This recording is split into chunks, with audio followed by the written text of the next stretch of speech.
জানিয়ে দেব গুরুত্বপূর্ণ আপডেট বাংলা সংবাদ। শুরুতেই সংবাদ শিরোনাম, পরে বিস্তারিত। বন্ধ হয়ে যেতে পারে এসএস পাওয়ার।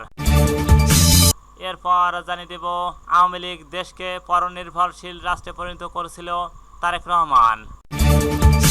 আরও জানিয়ে দেব বিচারিক ক্ষমতা পেল সেনাবাহিনী। সর্বশেষ জানিয়ে দেব বড় সুখবর দিল মালয়েশিয়া। এতক্ষণ শুনছিলেন সংবাদ শিরোনাম, এবার বিস্তারিত। তার আগে অনুরোধ থাকবে আজকের এই ভিডিও সম্পর্কে আপনার মূল্যবান মতামত। ভিডিওটি ভালো লাগলে লাইক, কমেন্ট ও শেয়ার করে সবাইকে দেখার। বন্ধ হয়ে যেতে পারে এসএস পাওয়ার। যে কোনো সময় বন্ধ হয়ে যেতে পারে এস আলমের মালিকানাধীন এসএস পাওয়ার। ইসলামী ব্যাংক কয়লা আমদানির এলসির ও অর্থ ছাড় না করায় এই পরিস্থিতি তৈরি হয়েছে। এমনকি কয়লা বোঝাই জাহাজ বহির্নোঙরে থাকলেও এলসির অর্থ পরিশোধ না করায় খালাস করা যাচ্ছে না। এদিকে বর্তমানে কেন্দ্রটিকে যে পরিমাণ কয়লার মজুত রয়েছে তা দিয়ে 1224 মেগাওয়াট ক্ষমতার কেন্দ্র চালানো যাবে। আর একটি থেকে উৎপাদন করলে মজুতকৃত কয়লা দিয়ে 7 দিন চলবে। আজকালের মধ্যে কয়লা খালাস না করলে কেন্দ্রটি বন্ধ হয়ে চলমান লোডশেডিং আরও বাড়বে বলে জানিয়েছেন কর্মকর্তারা। কেন্দ্রটি চালাতে দৈনিক 12,000 টন কয়লার প্রয়োজন হয়। আওয়ামী লীগ দেশকে পরনির্ভরশীল রাষ্ট্রে পরিণত করেছিল তারেক রহমান।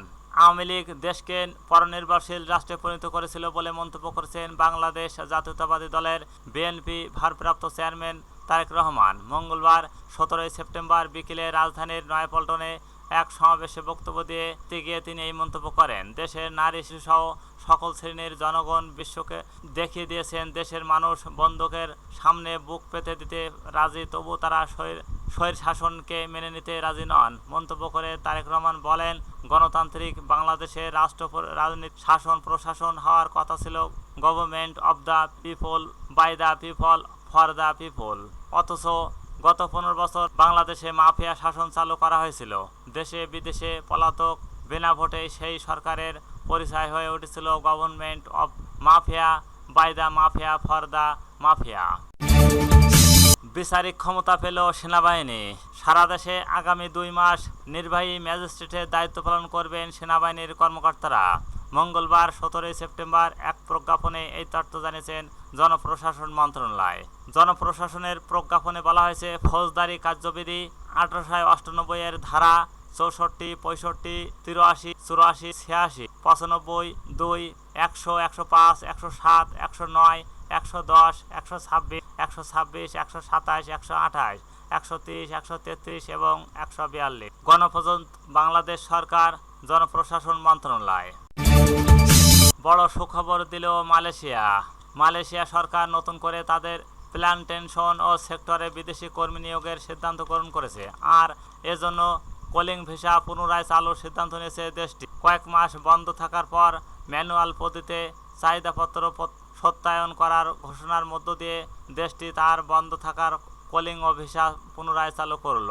মঙ্গলবার 17 সেপ্টেম্বর এক বিজ্ঞপ্তিতে বাংলাদেশ হাইকমিশন জানিয়েছে, মালয়েশিয়ার ইতিমধ্যে কর্মী নিয়োগের কোটা অনুমোদন করা শুরু হয়েছে। বাংলাদেশ হাইকমিশনের পক্ষ থেকে ইতিমধ্যে প্ল্যান্টেশন সেক্টরের চাহিদাপত্র ম্যানুয়াল পদ্ধতিতে সত্যায়ন করা হচ্ছে। বিজ্ঞপ্তিতে উল্লেখ করে বলা হয়েছে, উপযুক্ত বিষয়ের পরিপ্রেক্ষিতে জানানো যাচ্ছে, মালয়েশিয়া সরকার নতুন করে তাদের প্ল্যান্টেশন ও সেক্টর কর্মী নিয়োগের সিদ্ধান্ত গ্রহণ করেছে। মালয়েশিয়ার সংশ্লিষ্ট মন্ত্রণালয় কর্তৃক ইতিমধ্যে মালয়েশিয়ার কর্মী নিয়োগের কোটা অনুমোদন করা শুরু হয়েছে। বাংলাদেশে হাইকমিশনের পক্ষ থেকে ইতিমধ্যেই প্ল্যান্টেশন ও সেক্টরের চাহিদাপত্র ম্যানুয়াল পদ্ধতিতে সত্যায়ন করা হচ্ছে। মালয়েশিয়ায় কর্মী নিয়োগের চাহিদাপত্র সত্যায়নের জন্য উল্লিখিত বিজ্ঞপ্তিতে চাহিদা তথ্যই বাংলাদেশ হাইকমিশনে জমা প্রদানের জন্য সংশ্লিষ্ট সকলকে নির্দেশক্রমে অনুরোধ করা হয়েছে।